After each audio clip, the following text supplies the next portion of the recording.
That's making my hair really staticky. And I kind of look like hell today. Sorry, this is what you get today.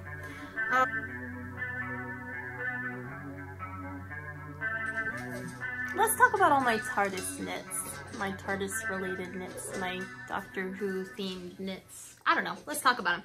So I have most of them here. One was a gift, so I'll just show some old footage of that when we get to that one. I have everything that I've made over the years that's Doctor Who related. I've talked a little bit in a past video, particularly about the Big Rot on the Inside shawl, and this is the video where I'm going to go into the details of that shawl and why I will never knit it again. But first, I'm going to go in order of how I knit all of these and talk about where the patterns came from and all of that. So the first Tardis related knit that I did was my Tardis hand warmers. And this is them. You can't, let me do this. So you can see the Tardis pattern there. This is actually a dish towel or a dishcloth pattern that I turned into hand warmers. The pattern is by Lorania Lamas, published in Knitty Ford Who. It's free on Ravelry.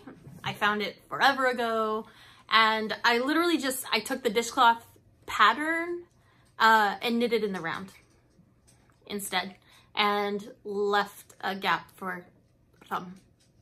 I didn't do anything special to it beyond that. It literally just, I knitted in the round. So it's like a chart, I think. I'm pretty sure it was a charted pattern. But either way, I purled where I was supposed to knit and knit where I was supposed to purl on the ones that I needed to in order to take the flat pattern to the round. And I made my hand warmers. Those are made with some yarn that was gifted to me. I honestly don't know what it was. It's acrylic, it's cheap, it's nothing super special. But I love these. I wear them year round. I wear them all the time.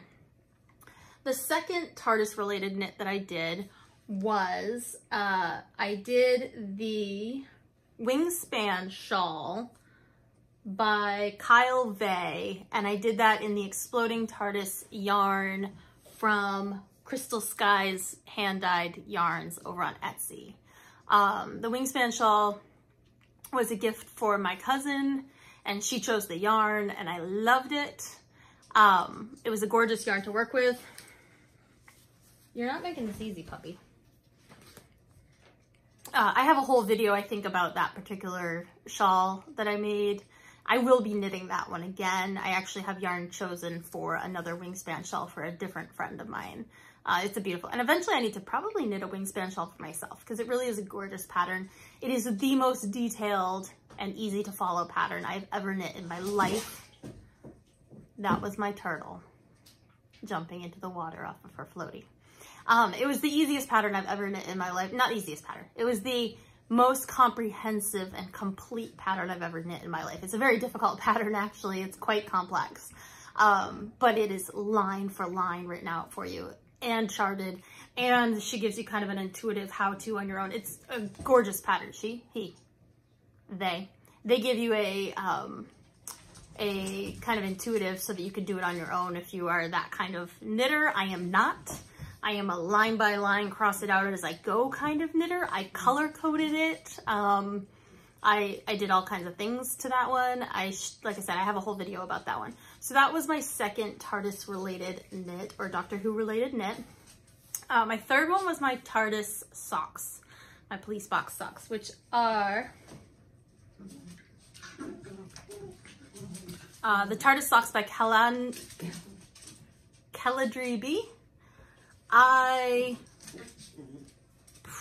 These are my favorite socks. I will have to look up, I don't actually have it listed what yarn I used for these. I'm actually not sure.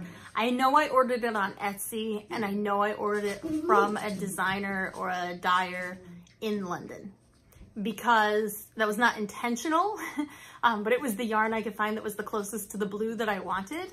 And then I just thought it was hilarious that it was from London because Doctor Who. And then for the, where it says police box for the color worked portions, that yarn is from Wool and the Gang. In their space black and glitter something.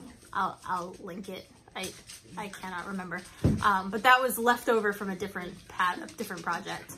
And I just had a tiny bit left over, and it was perfect to make the kind of sparkly police box windows. I have a pair of black boots that I pair these with all the time. I love that they stick out just above the black boots. They're really cute. I wear them a lot. Okay, the bigger on the inside shawl. This shawl is by Kate Atherley. I think it is a gorgeous pattern.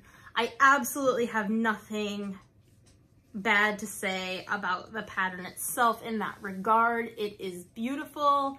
It has this gorgeous lace work along the majority of it. And then at the bottom, you get the individual Tardises. It's just lovely. Since I finished it earlier this winter, I've worn it multiple times. I usually kind of do one of these and then a shawl pin here. It's beautiful. I will never knit this pattern again because I was about halfway through it before I realized that in order to get to the Tardis part, I had to pick up and knit 311 stitches. And I mean, it worked out. It's gorgeous. That pick up and knit process took me like an hour and a half and multiple errors. I ended up laying out so at that point in the pattern, you have this whole lace part up here, right? So this right here is the pick up and knit line. You can kind of see it actually from this side because this is the back side of the shawl. So that's the pick up and knit line, right? So you have this whole lace part.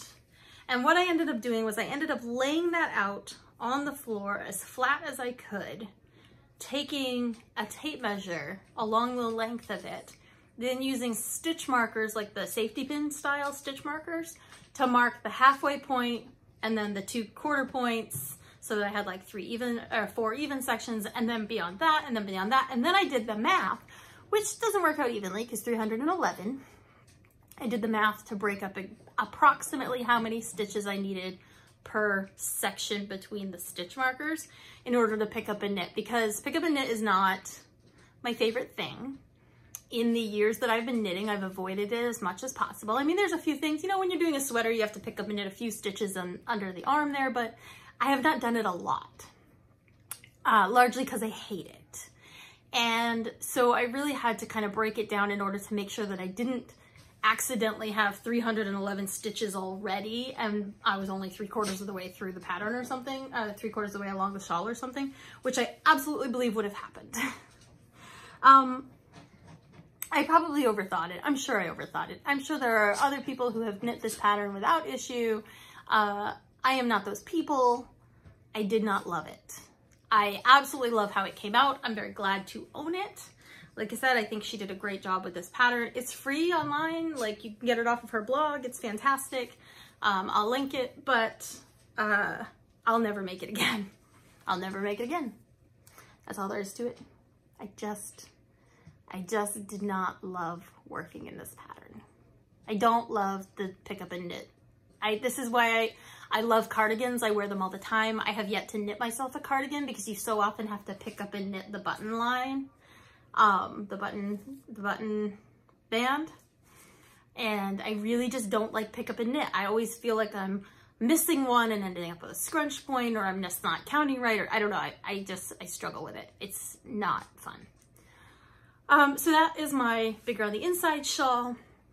And then the last Tardis related knit that I've done, I did with the leftovers of the Exploding Tardis yarn. I have no pattern for this.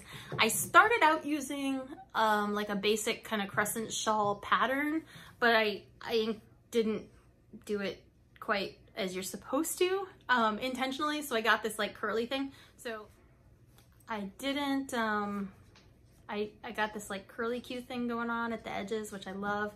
And then the white, I only had a little bit of this Exploding Tardis yarn. As you can see, this is all of it. Literally, I used like every bit of it. And then the white was Lion Brand Woolies, I think. I'm pretty sure that's what it was. I'll link it.